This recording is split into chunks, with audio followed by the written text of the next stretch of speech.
Bienvenidos y bienvenidas al evento titulado Sobre Derechos Humanos y Perspectiva de Género, que se lleva a cabo en el marco del 29º aniversario de la creación de Fundejus. Auspician los colegios de magistrados y funcionarios de la provincia de Buenos Aires, San Isidro, Azul, Trenquelauquen, Bahía Blanca, Zárate Campana, Quilmes, General Rodríguez Moreno y Necochea. Las asociaciones de magistrados y funcionarios de La Matanza, Morón y San Martín, la Unión de Magistrados y Funcionarios de Lomas de Zamora y la Red Latinoamericana de Estudios e Investigación de Derechos Humanos y Humanitario. Se encuentran presentes por las instituciones mencionadas, por el Colegio de Magistrados y Funcionarios de San Isidro, Nicolás Ceballos, por la Red Latinoamericana de Estudios e Investigación de Derechos Humanos y Humanitario, Andrés Briceño, por el Colegio de Magistrados y Funcionarios de Zárate Campana, el presidente Cristian Fabio, por el Colegio de Magistrados y Funcionarios de Bahía Blanca, Natalia Giombi, por el Colegio de Magistrados y Funcionarios de Quilmes, María Marta Lewis, por el Colegio de Magistrados y Funcionarios de Azul, Daniela Tiseira, por el Colegio de Magistrados y Funcionarios de Trenquelauquen, Thais Lehmann, y por la Asociación de Magistrados y Funcionarios de San Martín, Rodrigo Núñez. Para un mejor desarrollo, los micrófonos de los asistentes se encontrarán apagados y les sugerimos que se conecten al dispositivo con auriculares. Por otro lado, les hacemos saber que las preguntas serán contestadas al finalizar la exposición y que para formularlas les pedimos que las canalicen por el sistema de chat. A continuación, hará uso de la palabra el vicepresidente de Fundejus, el doctor Alfredo Ruiz Paz. Buenas tardes, amigos y amigas. Nuevamente tengo el agrado y el honor de presentar al doctor Carlos Antonio Romano, amigo, viejo conocido. Hemos estado en la justicia provincial juntos hace mucho tiempo, el siglo pasado.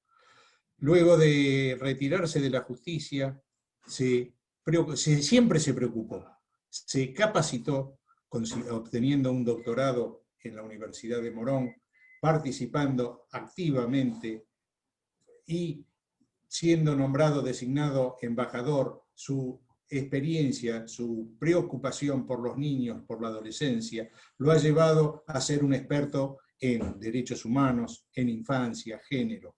Motivo por el cual, luego de la reunión que hemos tenido no hace mucho tiempo, en virtud de la repercusión, desde ya favorable o muy favorable, pensamos que una nueva reunión, ya acotando el tema, centralizándolo en el tema de género, que es un tema que siempre ha preocupado a la Fundación, y acá quiero hacer un homenaje a una de las primeras adherentes que hemos tenido, Carmen Argibay, entrañable y extrañable persona, funcionaria, magistrado, que dignificó la justicia, fue preocupada y ocupándose de los temas de género dentro de la justicia a posteriori, cuando fue funcionaria en la justicia internacional y luego en la Corte, donde tuvo la grandeza de resolver, cuando uno pensaba que iba a resolver de una determinada forma, dado su largo o corto plazo, pero que estuvo detenida a disposición del Poder Ejecutivo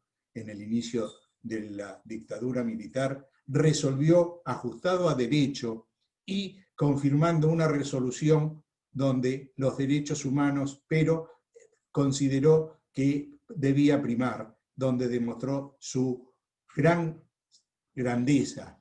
Es algo que nos honró a todos de que participara y activamente. Por eso quiero hacer un homenaje en este caso a la doctora Carmen Argibay, porque dos de los temas que se preocupó y se ocupó, derechos humanos y género, aquí va a estar representada por el doctor Romano, que nos ha de dar una explicación. Como ya dije, el doctor Romano es un especialista y un gran colaborador de la Fundación, y consideramos que es la persona indicada para que en este momento que está cuestionado o que no está cuestionado, que estamos reconociendo la importancia de los derechos humanos, queremos nosotros hacer este aporte. Doctor Romano, desde ya gracias por la colaboración, por la participación en este tema, y aparte de los temas de pandemia y de todo lo que nos hemos visto abocados desde el mes de junio hasta ahora, queremos dar este tema que creo que va a ser muy útil para la Fundación y en particular para todos los que han entrado para ver esto. Doctor Romano, desde ya muchas gracias y queda en uso de la palabra. Bueno, gracias en particular a vos, Alfredo, y en tu nombre a Fundejus, nuestra fundación. El tema y el recuerdo que trajiste de la doctora Argibay merecen que trate de lograr la mayor profundidad en el corto tiempo de que a veces podemos disponer, más en esta época. Esto es un streaming.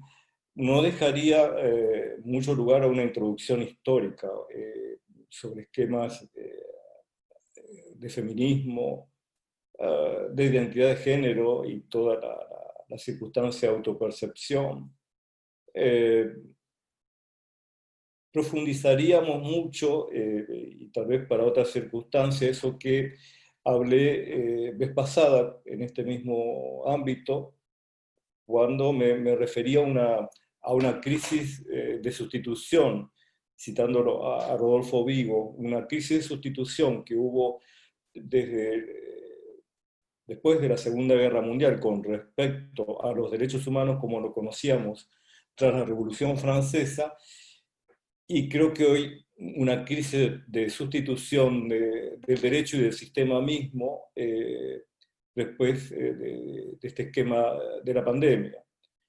Y resultaría también de mayor profundidad y en otro espacio también comentar los cambios propios de los sistemas hegemónicos. Esto está naturalmente todo relacionado e incluso también con la circunstancia de que los desplazamientos hegemónicos nos van a hacer salir también un poquito de ese criterio un poco equivocado, etnocéntrico con respecto a nuestra visión occidental, diría, en cuanto al flujo del manejo de la filosofía y del derecho.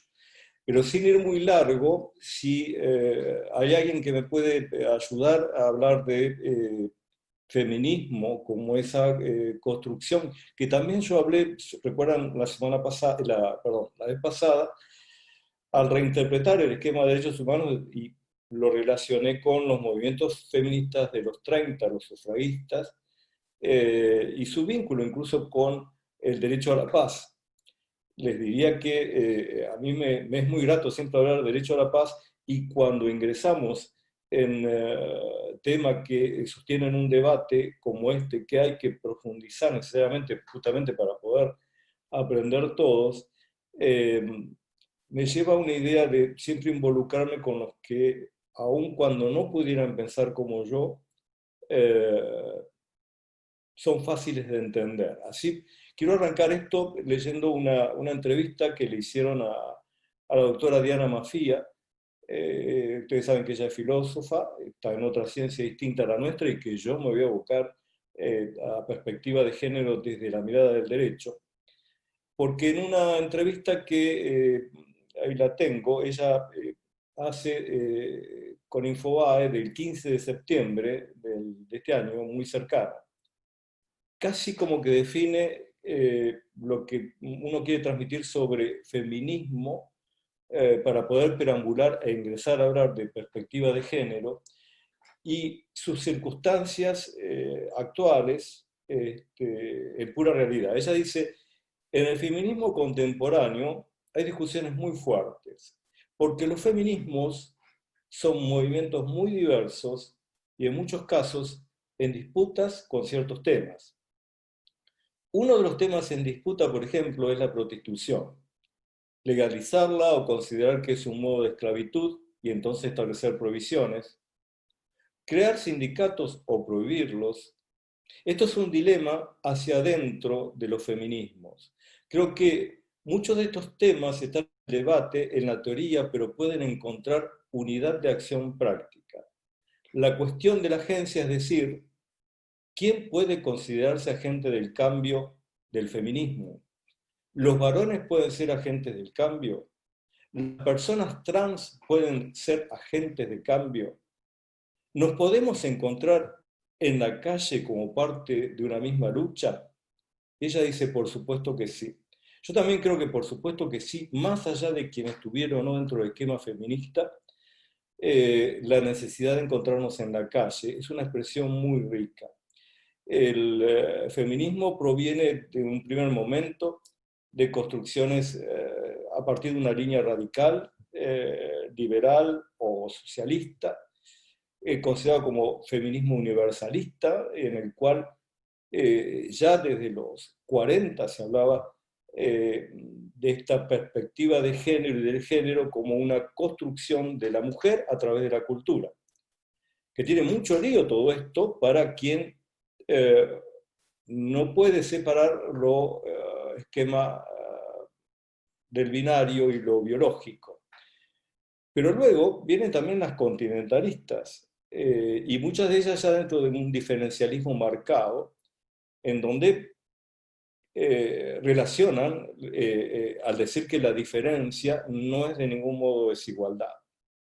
Esto también se ubica en terceras posiciones dentro del campo político, porque la construcción feminista tiene una doble afinidad con la problemática vinculada a derechos humanos en cuanto a que no solamente ha sido, casi diría, el movimiento originario más importante al respecto, sino con su vínculo al derecho a la paz y fundamentalmente el vínculo político.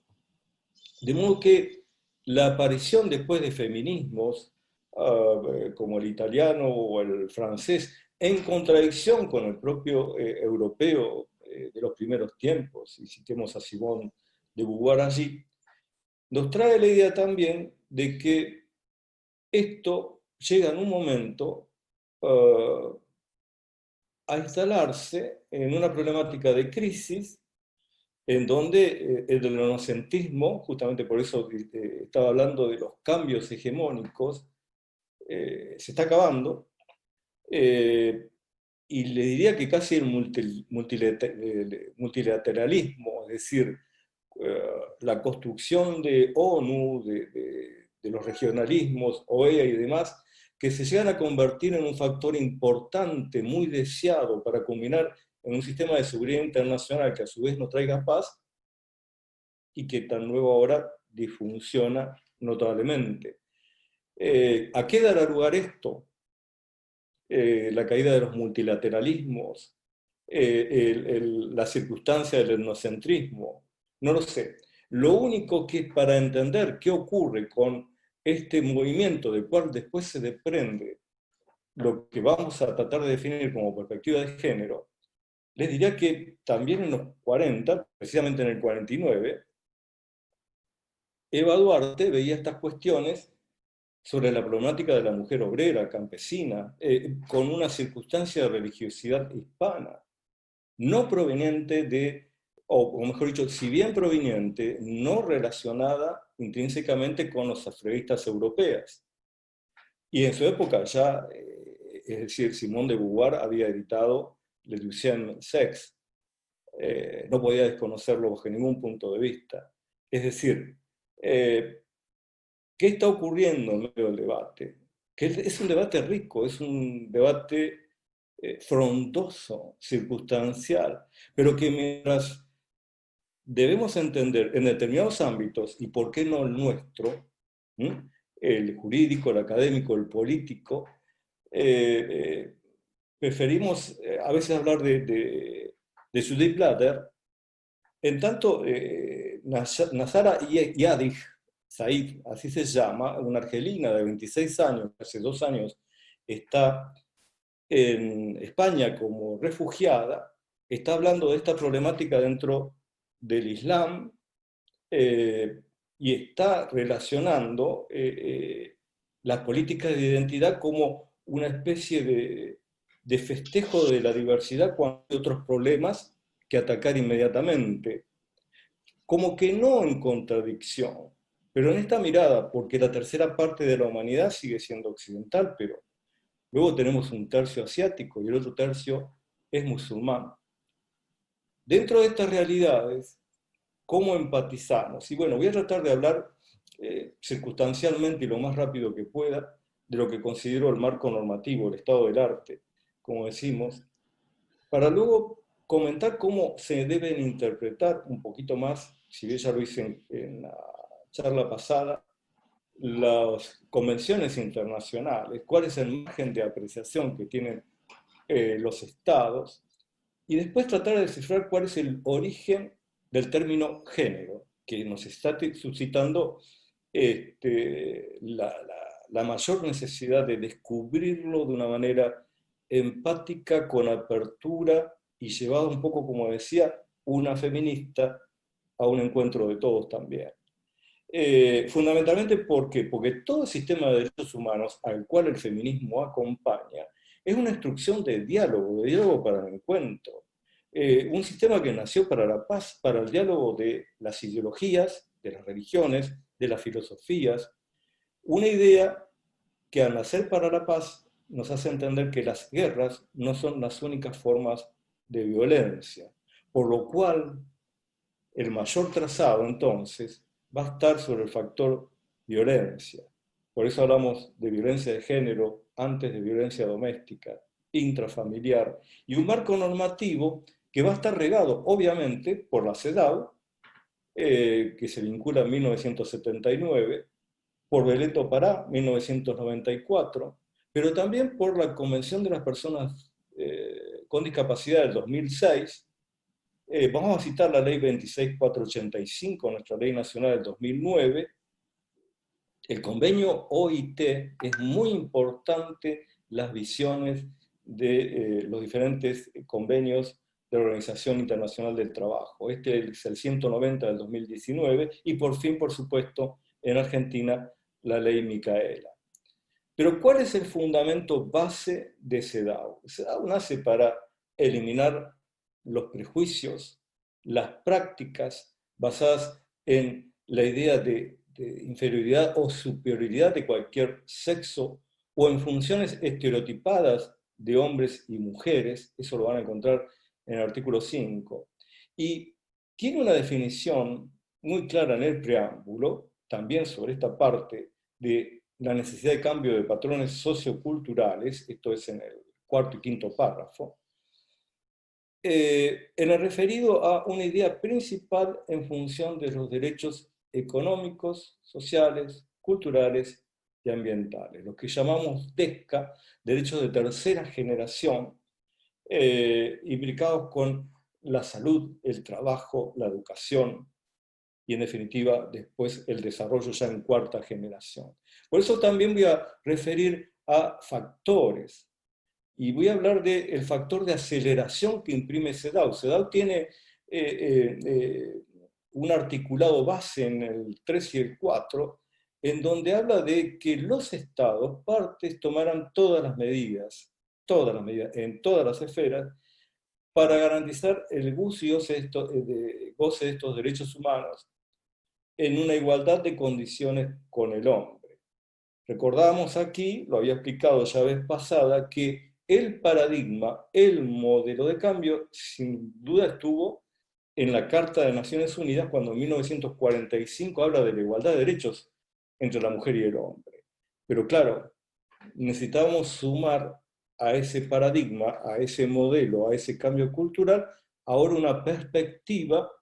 ¿Por qué? Porque había quedado en declaración y no se cumplía. El artículo 3 habla tajantemente de lograr una legislación doméstica transitoria, desigual, separada, encarada a acelerar esta equiparación. Esto en derecho, para los que no son del rubro, hablamos justamente de una discriminación positiva. Para lograr esa equiparación o igualdad de trato, en función de esa discriminación positiva, verán en el artículo 4 que dice que es transitoria. Es decir, es más, en el artículo 4 hace como una dispensa con respecto a la mujer embarazada, diciendo que bajo ningún punto de vista los logros o las declaraciones sobre la base del estado de la mujer embarazada van a significar una discriminación o considerados así. Con esto también denotar una discreción aquí en que fundamentalmente CEDAW nace en vínculo con la no discriminación, mientras que Belén do Pará, el sistema regional, me lleva a la no violencia, a la defensa de la violencia contra la mujer. De manera que, en principio, habla de, concretamente el artículo primero, discriminación contra la mujer. Ojo que ya se conocía el género como construcción cultural.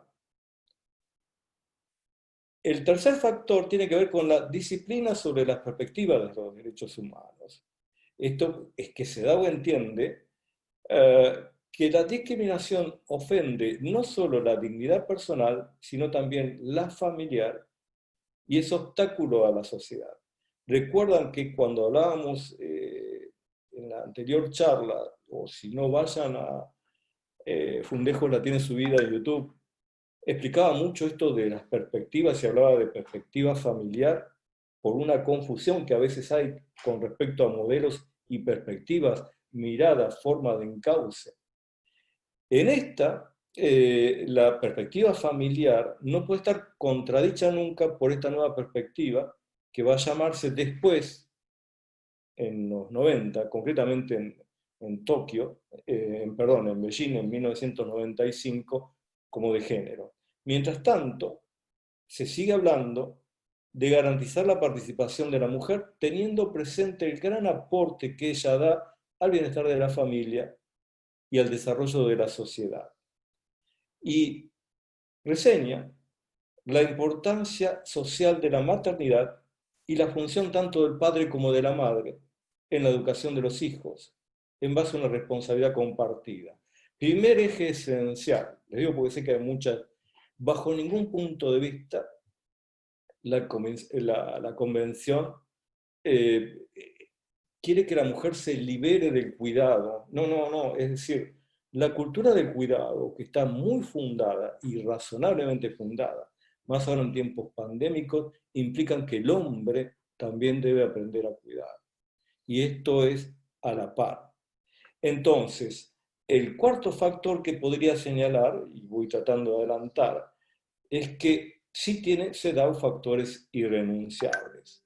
Esto tiene que ver con el artículo 6, por ejemplo, que convoca a suprimir la trata de mujeres y la explotación de la prostitución. El artículo 7, que habla de eliminar la discriminación contra la mujer en la vida pública y en la vida política. Como así también citar derechos fundamentales, y volvemos a los esquemas de tercera generación, del artículo 11 al 16, al hablar de derechos laborales. Se da un mira mucho a la mujer trabajadora y no deja de lado a la mujer rural, también está incluida en esto, y consagra por fin la identidad o la equiparación de la capacidad jurídica de la mujer en el plano civil, y más que nada el de familia. Luego, en el tiempo, sí tenemos Belén do Pará, dentro del sistema interamericano, también relacionada fundamentalmente con la discriminación, pero Belén do Pará ingresa al término de violencia contra la mujer. De una manera también, como antes hablaba, disciplinada con ese orden sistémico de los derechos humanos. ¿Por qué? Porque Belén do Pará dice en el artículo 14 que nada de lo que se declara aquí está en contra de la Convención Americana de Derechos Humanos. Y ahí tienen todo lo que implica principios, estándares internacionales y derechos tanto para la mujer, para el hombre, para cualquier persona, digámoslo así. Es más, establece un sistema de consulta a través de la opinión consultiva a la propia Convención Americana. El comité o una comisión no puede interpretar por sí y virar el eje fundamental de un derecho. No dice Belén do Pará que la violencia contra la mujer es una ofensa también, lo dice, a la dignidad humana y una manifestación de las relaciones de poder. Pero también tiene en cuenta y obliga a los Estados partes en relación a las discriminaciones de la mujer por raza, razón de ser migrante, refugiada, desplazada. Considera que la mujer es objeto de violencia cuando está en vulnerabilidad como embarazada, como discapacitada, como menor de edad, como anciana, en una condición económica desfavorable, afectada a situaciones de conflictos armados o de privación de libertad. Eso lo van a entender en el artículo 19. Pero el ingreso de Belén do Pará, en el punto primero, que es definir la violencia como cualquier acción o conducta basada en su género, que cause muerte, daño o sufrimiento físico, psicológico, sexual, tanto en el ámbito público como en el privado, es la que retomamos nosotros con la ley nacional, recién en el año 2009, pero conste que ya veníamos trabajando, ustedes saben que era en ese entonces juez de familia, en materia de violencia doméstica, en una actuación por analogía se tratara de una relación de concubinato o de un vínculo homosexual o trans. Esto es algo que funcionara como tal, nos implicaba acceder vía internacional con los materiales que teníamos en la legislación interna. Pero hay algo que me interesa destacar ya en el 2006 con la conversión de las personas por discapacidad, que es la múltiple discriminación. La Convención de las Personas con Discapacidad, en el artículo 6, habla de la obligación de los Estados sobre esa realidad o reconocimiento en donde la vulnerabilidad se va incrementando. Como siempre digo, niña, mujer con discapacidad. Y que se incrementan todavía más por su origen o condición, que tiene que ver con algo que en la observación general número 3 también se desarrolla en función de ser mujer indígena, descendiente, o bajo la temática de diversidad sexual. Esto se relacionó paralelamente con una recomendación muy importante de la Comisión de la Mujer de CEDAW, que es la 28, en donde también prevé este vínculo de la vulnerabilidad a raíz de la discapacidad o de la discriminación múltiple. Importante entenderlo y tenerlo esto como tal. Llegamos a 2019, esto fue en junio del 2019 que OIT, Organización Internacional de Trabajo, saca su convenio 190. Y ahí viene bien claro el factor laboral de violencia y el acoso por razón de género. Y va a venir claro también como en realidad no hay un problema semántico, o a veces perdemos el tiempo con problemas semánticos. El documento llama al mundo del trabajo, y en esto gobiernos, organizaciones de empleadores, de trabajadores, al mercado mismo del trabajo, a dar una intervención efectiva en materia de violencia. O sea, el documento dice, a ver, dejémonos de hablar y vamos a los papeles. El documento dice, en definitiva, violencia, y cuando habla de género, esto lo van a ver en el articulado, no se los quiero leer para no ser largo y dejar tiempo a la expectativa de una pregunta, el documento habla de por razón de su sexo o género determinado, indistintamente. Es decir, no fluye en una construcción discursiva, sino que incluye y le preocupa la violencia y le preocupa el acoso en el sistema de trabajo de toda mujer.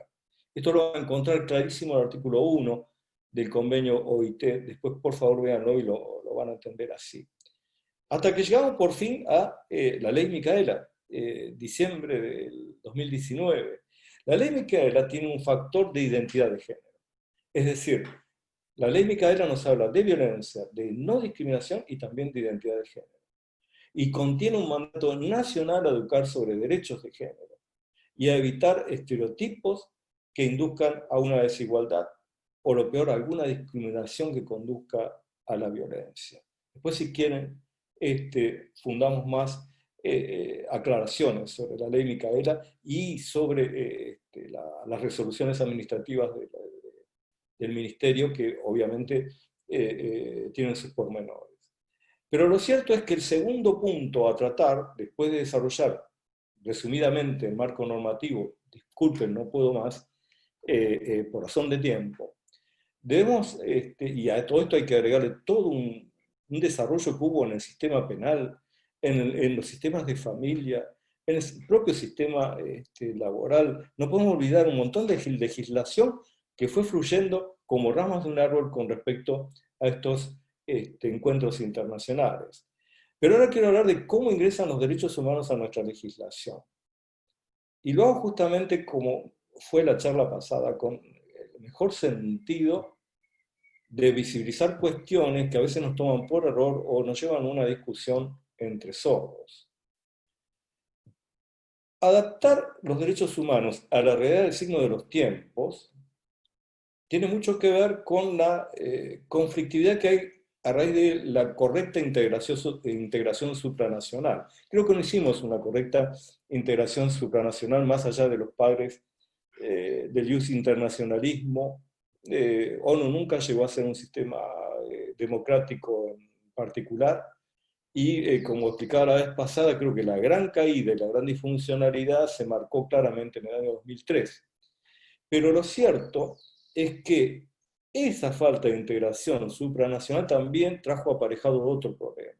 Y vieron que yo hablaba de las declaraciones de los abuelos, lo que habían firmado con sangre y sudor los abuelos.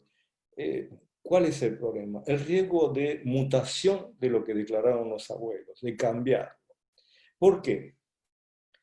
Porque la principal esencia son siempre las herramientas democráticas, y las reglas de interpretación tienen que ver también con un reducido margen de apreciación por parte de los estados, para poder responder a un corpus iuris internacional, en el cual tengo un doble problema. Ese corpus iuris internacional se va desarrollando y yo tengo que estar resguardando también la aparición de nuevos derechos sin haber podido complementar los anteriores, y aparte traerlos a una actualidad sin mutar el espíritu de lo que escribieron nuestros abuelos en los tratados. ¿Por qué? Para eso tengo lo que son las comisiones de trabajo, las comisiones internacionales, los comités, que están obligados primero a ser militantes de derechos humanos. Esa diferencia creo que la establecí claramente cuando dije, acá hay cortes y acá existen comisiones de trabajo. Las cortes son intérpretes finales de las convenciones, las comisiones de trabajo son militantes de derechos humanos y tienen que ayudarnos a interpretarlos sin provocar una red de liberación de derechos. Simplemente nos ayudan en la interpretación de los mismos. Simplemente y mucho. Ahora bien, hay tres elementos para atender. Y tiene que ver justamente para atenderlos también con precaución. Después van a ver por qué utilizo precaución. Precaución es un principio que escuché al maestro Briceño una vez desarrollar muy profundamente en esquemas relacionados con el derecho ambiental, y que es por donde mejor se entiende. Pero vamos a esto. Tres elementos para atender. El derecho internacional de los derechos humanos ha tenido un enorme impacto sobre el derecho constitucional. Esto lo digo para los que tenemos preparación de abogados. Viene alterando constantemente la jerarquía normativa.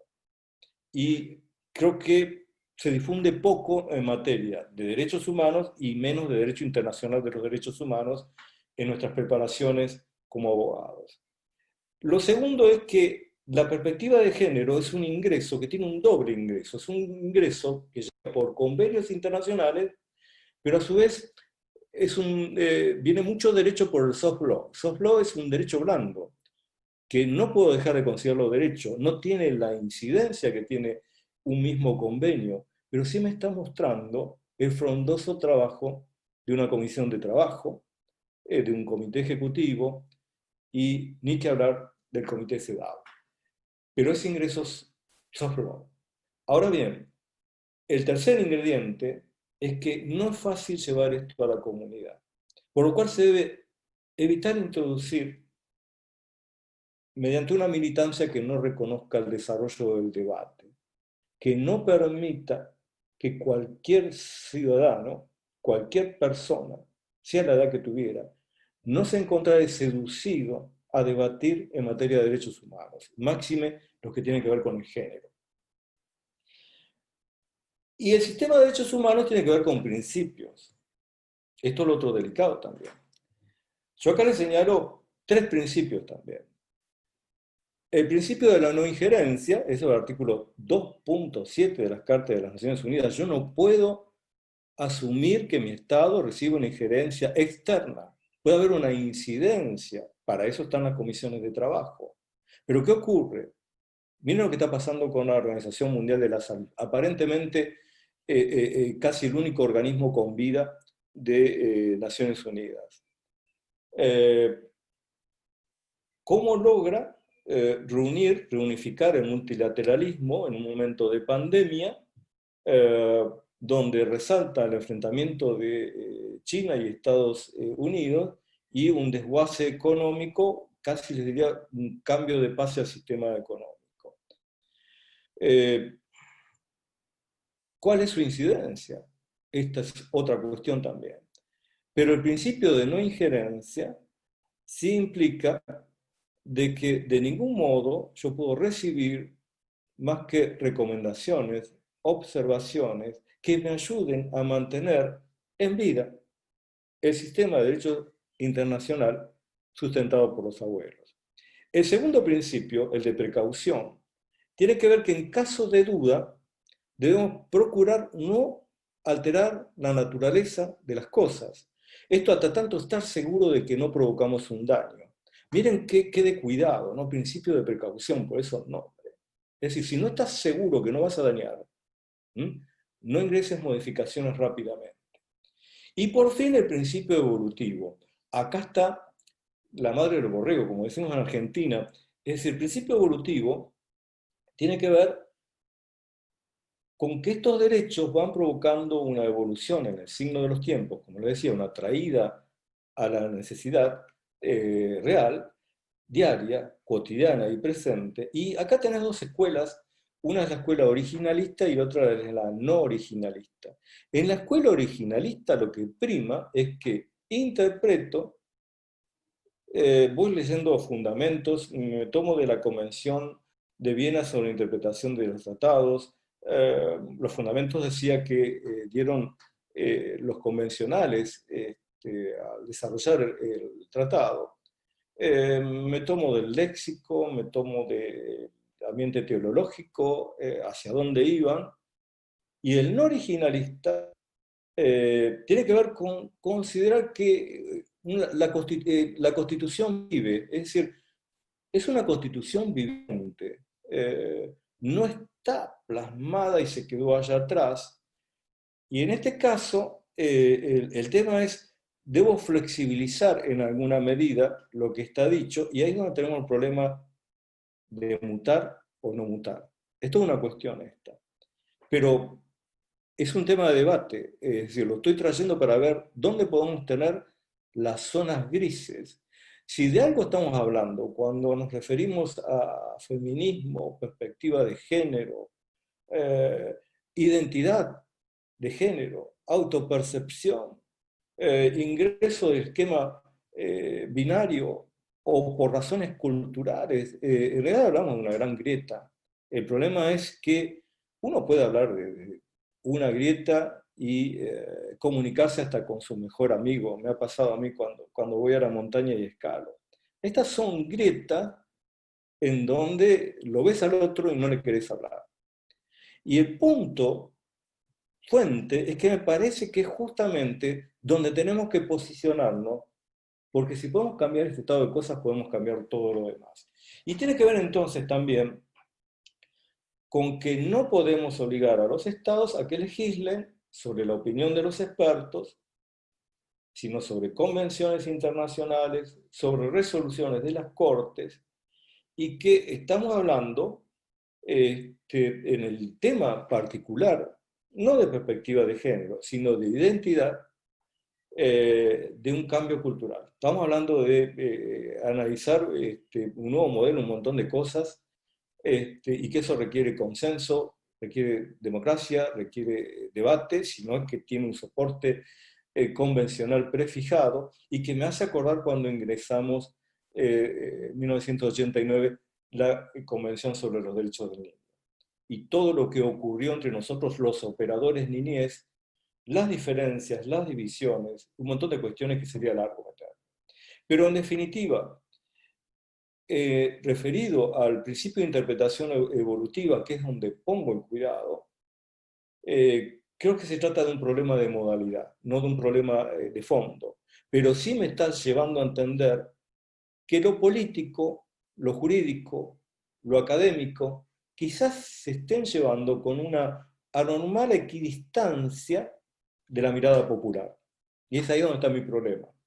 Hablé antes de disfuncionalidad del sistema internacional y estoy hablando de posible equidistancia de los análisis que hacemos los académicos, los análisis políticos, con respecto al sistema que entiende nuestro pueblo. Un sistema internacional que a su vez ha dejado de funcionar, hace medio siglo ya. Y creo que dejó de funcionar por no poder realizar derechos. Con lo cual, miren qué trabado esto. Por un lado, mi tesis doctoral fue esa, y por otro lado, me doy cuenta que lo mío es una lucha desesperada por tratar de entender lo que creo, y que es que tenemos que hacer una reedificación de los orígenes de este sistema internacional de derechos humanos.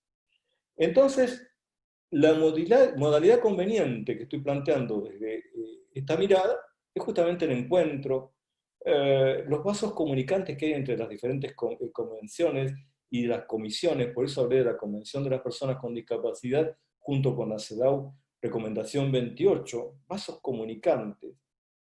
Y empezar a ver también las emergencias, que eso es lo que produce. Es decir, y en virtud de algo que tiene discusión, en tanto no provenga de una convención, que eso es indiscutible e inderogable, seguir generando debates sin tiempo. Es decir, abreviar la construcción de gestión sobre lo que es indudable y aplicable, y seguir generando debate y profundización. Con uno voy a través de una ley en el sistema doméstico, con otro voy a través del encuentro desde lo cultural, en donde las personas se abrazan. Entonces, al fin, ¿qué es perspectiva de género? Y voy rápido, perdón por el tiempo. Les dije ya que como paradigma estaba declarada la igualdad de derechos entre el hombre y la mujer desde el año 45. Ahora, como perspectiva, es CEDAW la que lo ingresa. Se traba en un debate constante, frondoso. Para mí fue riquísimo prepararles esta charla. Dio lugar a un trabajo editorial que después lo voy a subir a mi web para que lo tengan. Pero también me di cuenta que era inacabable. Si sigo en esta, no salgo de esta, porque entiendo mucho el colectivo de la mujer en los trabajos desde otras ciencias incluso. Pero es un debate no concluido. Es decir, no quisiera que se arriesgue el diálogo sobre la diversidad sexual, que tal vez merecería una profundización, todo el esquema de la autopercepción, identidad de género, porque no tiene convención, y por qué no trabajar para una convención concretamente. Y me parece que se podría complicar la temática de la mujer como sujeto político del trabajo y como sujeto jurídico. Entonces, lo esencial, para mí lo esencial en este momento está siendo, sobre perspectiva de género, evitar patrones estereotipados, porque justamente es lo que se viene tratando de eliminar. Es decir, no voy a generar patrones estereotipados de este lado para derribar a otros. Centrarme en el esquema de la violencia, eso sí está claro, es indiscutible. Es decir, y centrarme en que el marco convencional produce una discriminación positiva en favor de la mujer, hasta tanto exista equiparación. De ningún modo hay una construcción de un matriarcado. Por lo cual vamos a cortar terminología. Yo quisiera también acortar los tiempos. Y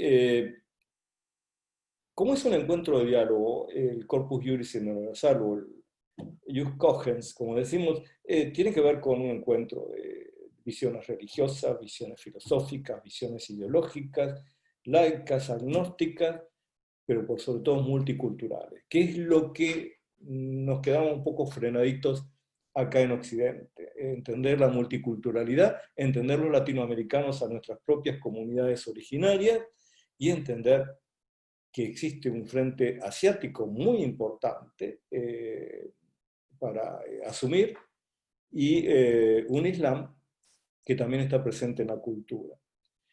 Por primera vez el término género, entonces,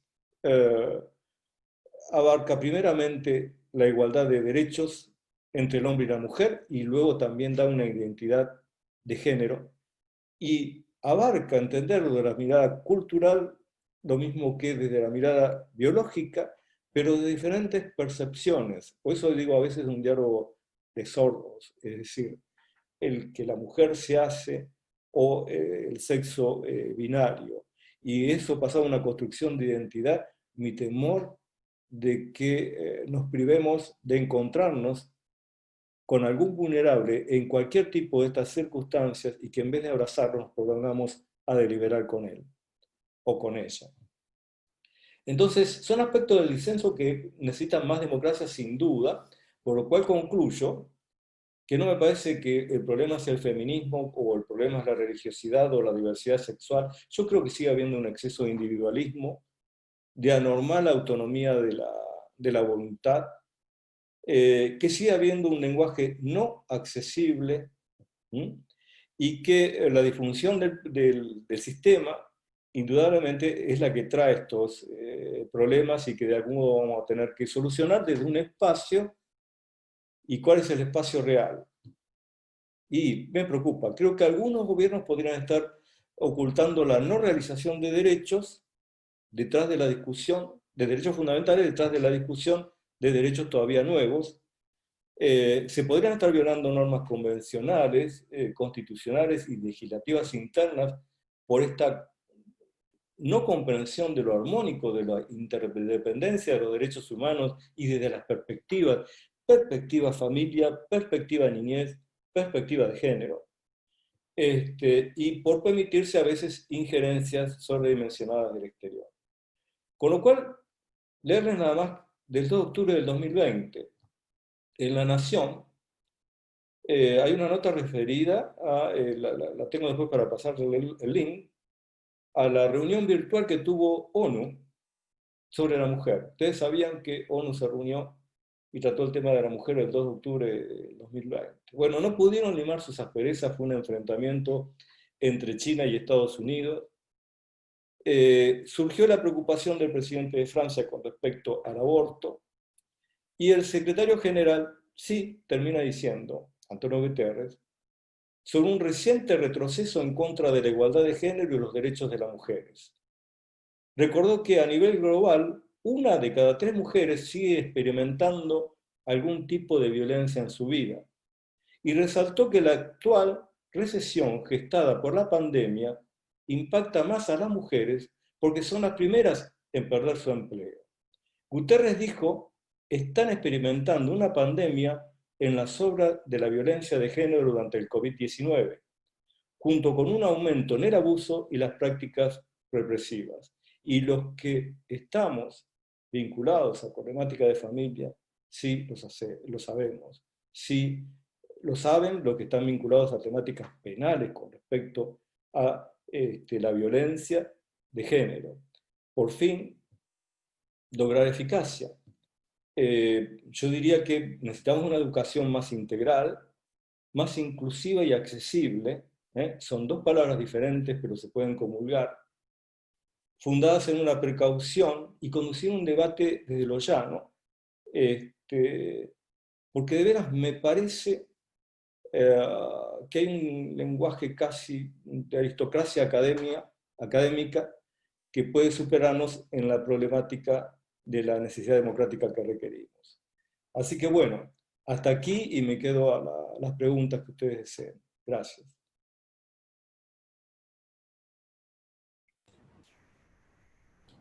Bien, muchas gracias, doctor, por su exposición. Ahora sí, vamos a dar inicio a las preguntas que los participantes nos han enviado vía chat. La primera pregunta dice lo siguiente. ¿Cómo se podrían evitar confusiones y antinomias respecto a la perspectiva de género y temas relacionados? Cuando existe debate social, cuando existe lo que considero un buen debate, conviene no meter todo en un mismo combo, saber separar las discusiones, es decir, saber separar de lo que estamos charlando para poder charlar claramente sobre lo que queremos charlar.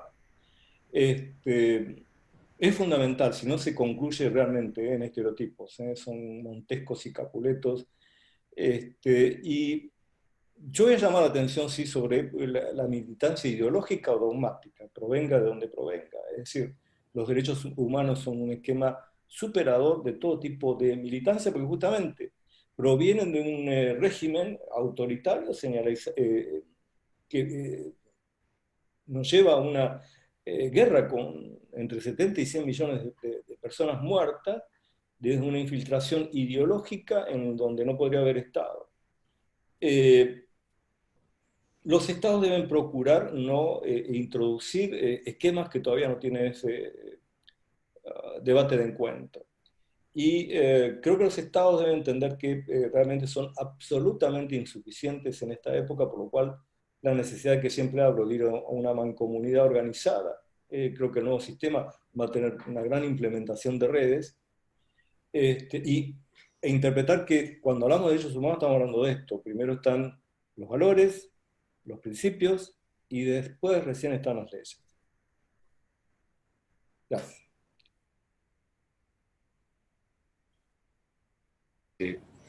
Por lo expresado, ¿usted considera que existe una disfunción en cuanto a la forma de interpretar tratados?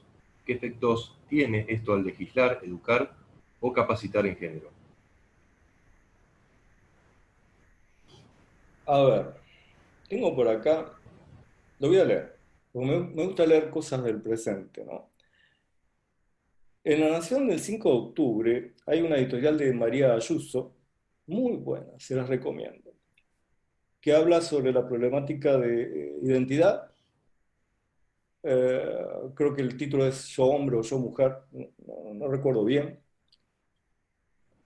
Realmente me ayudó, yo venía leyendo, a interpretar qué ocurre con las personas con diversidad en ese tipo de circunstancias. Y hasta que llegó un punto donde digo, esto no es que no me gusta, lo quisiera redeliberar o entender mejor. Ayuso, la tengo acá, cuenta que la estigmatización e invisibilización siguen siendo los principales prejuicios a los que se enfrenta la población LGTBQA+. Según los referentes consultados por la Nación, las nuevas generaciones continúan siendo expuestas a violencia de todo tipo.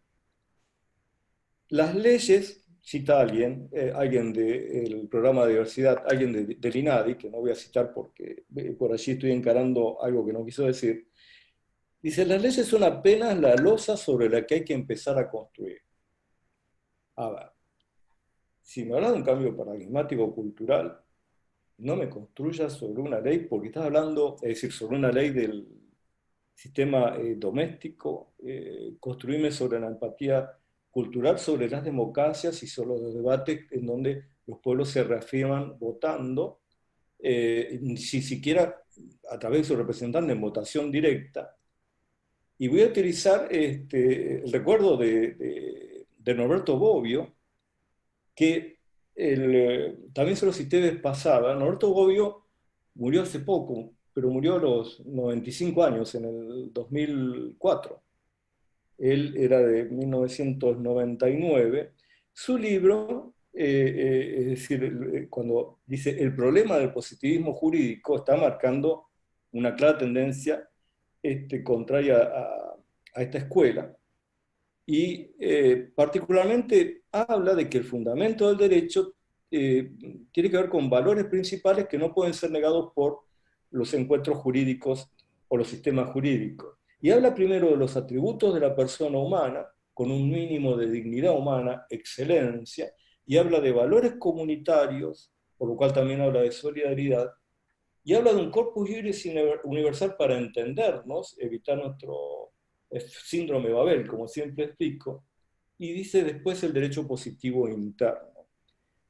esa forma de construir, yo creo que es un análisis que debemos llevar a la realidad que beneficiaría mucho si, para hablar de derechos humanos, respetamos lo que está escrito sobre derechos humanos por los padres de este sistema de derechos humanos. Y quien contrarresta a Bobbio es muy interesante, Bert Rutherford, escribe otro libro y dice El derecho degenerado. En realidad la teoría jurídica de Rutherford es que no pone tanto el acento en la problemática de la escuela positivista o de los yugos positivistas, sino que dice que el problema nazi tenía que ver con jueces que eran idealistas radicalizados. ¡Wow! Pero lo desarrolla así, es decir, se va más allá del esquema del pensamiento y dice, la realidad es que había un esquema ideológico. Por lo cual, yo creo que debemos reaprovechar todo lo que está ocurriendo para introducir de nuevo el lenguaje, ¿cómo explicarlo? La educación sobre los valores éticos que nos dejan las convenciones y lo que explican los comités de trabajo, las comisiones para su desarrollo, ver aquellos derechos nuevos que necesitan una convención y seguir trabajando y debatiendo por ella. En definitiva, actuar concretamente sobre aquellos derechos duros que tienen que ver con las personas con discapacidad. Siempre lo comento, el 15% de la población mundial es personas con discapacidad. Es decir, ¿qué derechos le estamos concretando? ¿Qué emergencias? Es decir, una persona con discapacidad que puede estar violentada, abusada, no solamente desprotegida por los estados. Yo creo que todos podemos salir a la calle y trabajar por eso, que en eso no puede haber discusión. Y que es más fácil cuando estás trabajando, luchando, batallando, después poderte sentar y seguir discutiendo otras cosas con la profundidad que te da la confianza. Te saliste de la grieta en definitiva. Bien. Muchas gracias, No sé si hay más doctor. preguntas. Sí, hay otra pregunta que dice, el vocablo, es bastante concreta, dice, ¿el vocablo género es lenguaje técnico jurídico o construcción sociocultural? No, no, para mí es una construcción sociocultural que lo jurídico toma para tratar de dar a entender un plus de protección a más de la mujer sobre personas con diversidad sexual. En realidad, perdón, no solamente la mujer, también el hombre. Me quiero rectificar. A los que son abogados, por favor, Forneron. Es decir, el caso Forneron, la Corte Interamericana cuestiona nuevamente al Estado argentino porque dejó deslizar de que un padre, por ser hombre, no podría ser un buen cuidador de su criatura y fue a un estado de adopción. Yo creo que Forneron, aparte de tener otros elementos para leer, que son cosas que tenemos que estar, a ver, yo me pondría ya mañana, pero esto les comento así, en las escuelas, en la universidad, en los lugares de trabajo, deliberar estas pasiones en cuanto a estándares éticos de derechos humanos. Lo tiene Forneron, lo tiene Furlan, lo tiene Poblete Vilches contra Chile. Ahí entendemos qué es el derecho de salud, de educación. Estamos rezagados y se está terminando el mundo. Estamos rezagados en la construcción de derechos. No hicimos nada por el derecho ambiental, ni mucho menos por el derecho a la paz, y seguimos detrás de una grieta deliberando o no escuchándonos. Bien, gracias, doctor. Hay otra pregunta, se la transmito. Dice, cuando sostiene que debemos evitar patrones estereotipados, ¿se refiere a darle fundamento en los valores y principios? No, es decir, a ver, me expresé mal. Yo no estoy de acuerdo con, no sé si lo dije así, con la configuración de estereotipos. Es decir, es más, creo que no salimos a la calle y nos encontramos porque nos aplicamos estereotipos. Eh, yo lo he sentido enormemente en los últimos 10 años, de pasar a ser analizado como un combativo de máxima en el esquema de violencia contra la mujer, porque estoy en desacuerdo con la temática del aborto libre y voluntario, pasé a ser un antiderecho para un montón de gente que calculan que no ingresé en algún estereotipo. Para dar un ejemplo conmigo y no hacer debatible otras cuestiones, yo creo que esto, los estereotipos dividen, alejan, es decir, prejuician. Y de la misma manera que le diría que hay un estereotipo contrario, o que si yo estereotipada, que lo que está en contra de la vida tiene que ser, perdonen, vegano, feminista, es decir, a ver, son construcciones que en derechos, cuando nos analizamos, la verdad que no veo dónde está el referente, o que algo es de izquierda o conservador porque se piense de determinada manera. Es decir, a veces cuando hablo a grupos cristianos, es decir, en cuanto a la percepción de la mujer, se asombran, es decir, es más, parezco de izquierda. Es decir, los estereotipos formulan eso. Lo que quise tal vez decir, y me entendió mal, quien pregunta es justamente no, salirnos de estereotipos y encontrarnos un diálogo, ir dividiendo los factores del discurso. Entonces, a ver, si hablo del derecho a la vida, hablo del derecho a la vida. Si hablo del derecho de la mujer en una discriminación positiva que quiero realizar como sea, hablo de eso. Si hablo de la mujer con discapacidad, si hablo de niñez, hablo de esto. Es decir, no mezclarlo, porque si mezclo, y la verdad que no sé para quién es conveniente en este momento, cuando salimos, y que conozco bien el sistema internacional, no sé para qué poder hegemónico puede llegar a ser conveniente detener el recalentamiento climático a costillas de una salida económica. Quiere decir que, a ver, si se estereotipan, yo voy a tener a China y Estados Unidos que van a seguir contaminando como los mejores. Y no voy a tener planeta. Como que sirvió, si me expliqué mal, para entender eso. Creo que los estándares internacionales no son estereotipos, sino son tipos prefijados, muy deliberados, en donde tenía que entrar en discusión, lograr un mundo en paz, y en donde tenía que haber concesiones. Hubo concesiones brillantes desde el marxismo, hubo muy buenas concesiones desde el liberalismo, las hubo de la Iglesia Católica y todo el desarrollo de doctrina social, pero también la hubo del Islam. Y el Frente Asiático también está repensando otras cosas. Y eso es un encuentro internacional en serio. Bien. Muchas gracias, doctor. Han llegado más preguntas. Le transmito la siguiente. ¿Qué cambios cree que son necesarios en los procesos de selección de magistrados y funcionarios que impliquen mayor perspectiva de género, mayor reconocimiento a la igualdad y al respeto de los derechos humanos? Wow.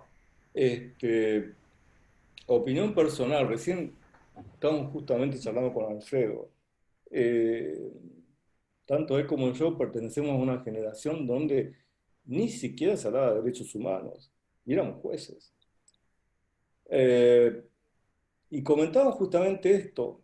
Lo que pasa es que yo le decía a Alfredo, no sé si aún en las universidades se toma como referente esto que yo decía de la instrucción en Derecho Internacional de los Derechos Humanos, esto es para abogados, y en la instrucción sobre el debate, el derecho a la paz. Fíjense que el otro día, abrí un congreso en Ciudad Juárez, y explicaba cómo lo interesante que sería construir en Ciudad Juárez una convención de expertos sobre el derecho a la paz y meter el desarrollo sobre el derecho a la paz en cada una de las escuelas de nuestro mundo, para que salgan chicos que incluso tengan técnicas de mediación, alternativas de resolución, que salgan con la idea de superar conflictos.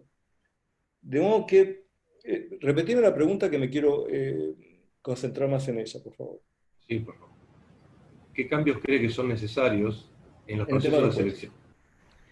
selección? En el tema de selección de los jueces, yo creo que, es decir, primero, hay que exigir una mejor idea de cómo es el debate de los derechos humanos en cuanto al margen de aplicación que tienen los estados para su realización, y fundamentalmente empecé a entender que manejando los principios, los estándares, después manejas cualquier código, eso entenderlo de la facultad misma, porque es el ABC de todo. El sistema que se está cayendo tiene como base principios eh, basados en la persona. El principio por persona es fundamental. Entendiendo esto, después es fácil la realización e interpretación de los derechos codificados.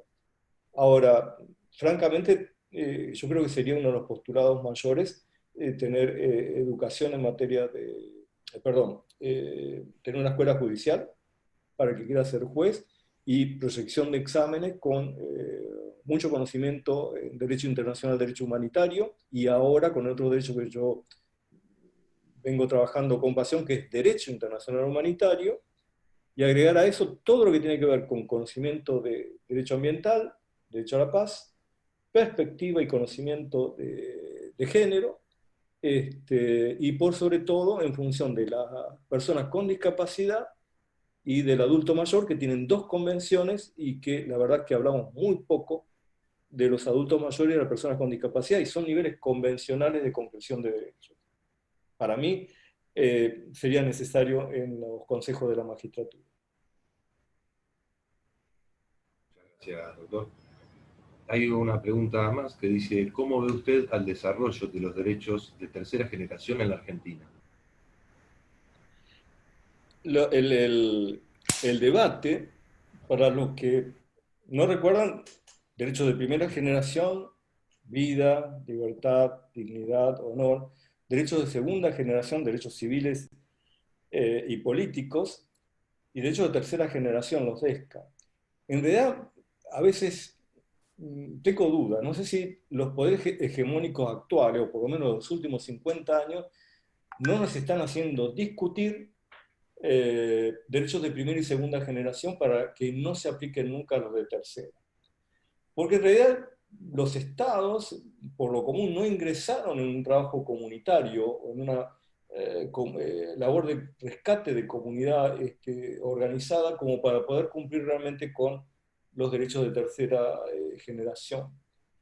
En Argentina, como en el resto del mundo, no, los veo absolutamente rezagados, más ahora, y complicados a raíz del descrimiento en todo lo que tiene que ver con la actuación política y el debate académico en materia de derechos humanos. Creo que cuando enfrentamos posiciones, lo que trabajamos académicamente en esto, realmente confundimos a la gente. Gracias, doctor. Hay otra pregunta que dice, ¿cuál es la responsabilidad del Poder Judicial en cuanto a la obligación de dar cumplimiento con lo normado por el artículo 5 de la CEDAW, en cuanto a los estados están obligados a desvirtuar los patrones socioculturales que perpetúan los roles de género? Fundamental. Bajo un sistema internacional, bajo esta lingua franca de la humanidad después de la Segunda Guerra, los funcionarios políticos y los jueces son representantes y guardadores del sistema. Quiere decir que, a ver, cuando uno jura, no jura solamente por su bandera o la provincial. En este caso está jurando por la bandera latinoamericana, es decir, la bandera interamericana. Tiene que ver con saber entender que luego también está siendo responsable por las convenciones del sistema universal, entre ellas, por supuesto, que CEDAW. La jueza o el juez son absolutos responsables de el resguardo de la convencionalidad y lo mismo que de la constitucionalidad de este tipo de derechos. Y me metería a charlar largo sobre lo que yo llamo, y que es parte de mis ideas políticas, el constitucionalismo social, en donde se edifica un poder judicial creíble que nunca va a pasar al ámbito político, pero que es un controlador de la Constitución y de las convenciones detrás de sus manifestaciones, que no siempre tienen por qué provenir de litigios. A ver, la opinión consultiva 23 y 24 son eso, opiniones consultivas de la Corte Interamericana, y generan una especie de constitucionalismo social como opiniones aún, si bien no vinculantes, pero como opiniones respecto de ponerle paredes, andadores, a lo que es la problemática del medio ambiente y la identidad de género. Gracias, doctor. Hay otra pregunta que dice, ¿le parece bien incorporar en la currícula de todas las carreras de grado, posgrado, etcétera, la materia derechos humanos? Me parece necesario, desde el jardín de infantes. Hay muchas formas de decir las cosas. ¿Qué ocurre? Fíjate que, o tengo por ahí, veo un conflicto entre lo que dice la ley Micaela con la última resolución del Ministerio de Trabajo y la incorporación en la capacitación. Cuando pasamos al esquema de capacitar, educar, y la modalidad y quién la hace tiene mucho que ver. Y tenemos que entender que venimos de una base de grandes conocimientos de derechos humanos, una base de confusión entre lo que se trabaja internacionalmente como opiniones de expertos, y yo creo que la capacitación es un logro de seducción y de debate. Es decir, cuando el capacitado es capaz de debatir para querer transmitir lo mismo o algo distinto, es cuando se consigue realmente una verdadera formación. No tener en cuenta estos parámetros y te lleva a grandes errores de Estado, y te lleva a grandes errores de gobierno, y te lleva a antinomias. ¿Cómo se resuelve? Conociendo la base de los derechos humanos. Es decir, ¿por qué? Y porque eso ya lo tuvieron todas las ideas, todas las religiones, todas las culturas, para decir, bueno, vamos a poner un lenguaje común.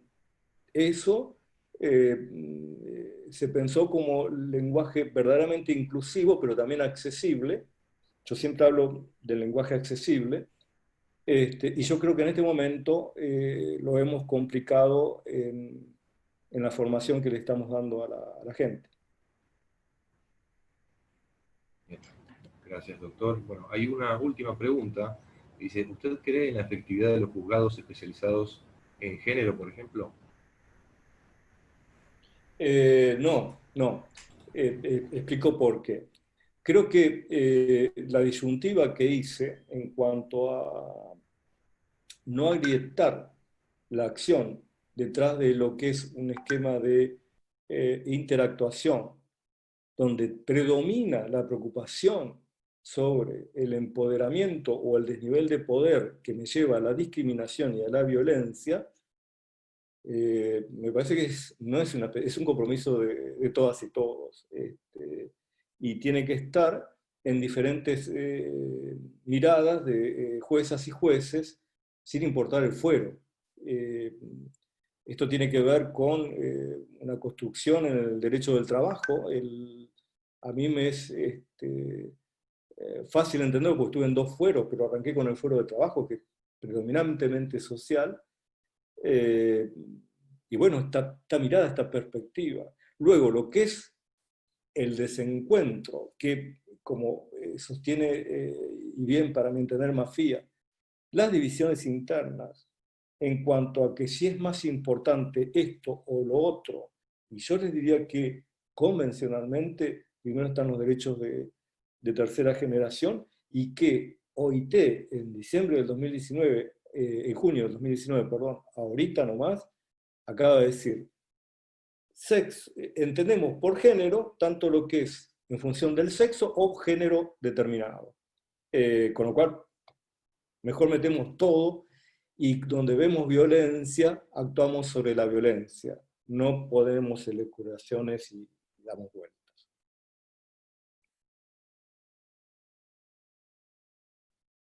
No te escucho. Ahí me escucha. Ahí sí. Bien, los demás, le decía, los demás comentarios son agradecimientos y felicitaciones para ustedes, parte de todos los asistentes que han quedado muy conformes con su posición. Yo agradezco y bueno, más preguntas, mi web es carlosantonioromano.com. Eh, las hacemos a través de allí o a través tuya, Emiliano, y de Fundejus. Sí, claro. Les ruego que vean la charla pasada en el YouTube porque en realidad salté muchas cuestiones dándolas por entendible. No es fácil hablar en streaming sobre un sistema tan completo como es el Internacional de Protección del Sistema de Derechos Humanos y aplicarlo a estas realidades. Y una última gestión para que se entienda también cómo es lo verdaderamente inclusivo. Yo creo que tenemos que estar hablando de derechos humanos para gestionar mejor sobre las personas con diversidad sexual y que todavía, no sé si alguno que está ahí del otro lado sabe que también las personas con discapacidad tienen 6 tipos de discapacidad y se encuentran todas relegadas y concentradas en un símbolo respecto a la discapacidad motriz. Estas cosas son las que tenemos que aprender máximo cuando estamos en niveles de judicatura. Es decir, aprender todo de todos, porque donde hay un vulnerable y donde hay una necesidad hay un derecho. Muchas gracias, doctor. Ahora sí, agradecemos su presencia, invitamos a ustedes a participar de nuestros próximos eventos. El miércoles 21 de octubre a las 15 horas, Avances de la Tecnología Jurídica en Alemania, a cargo de Norbert Lossing, y el próximo miércoles, 14 de octubre, de 17 a 18 horas, Encuentro de Análisis sobre la Reforma Judicial. Podrán inscribirse a través del correo institucional de la Fundación y los invitamos a seguir en contacto con nosotros a través de nuestras redes sociales y demás canales institucionales. Tengan ustedes muy buenas tardes.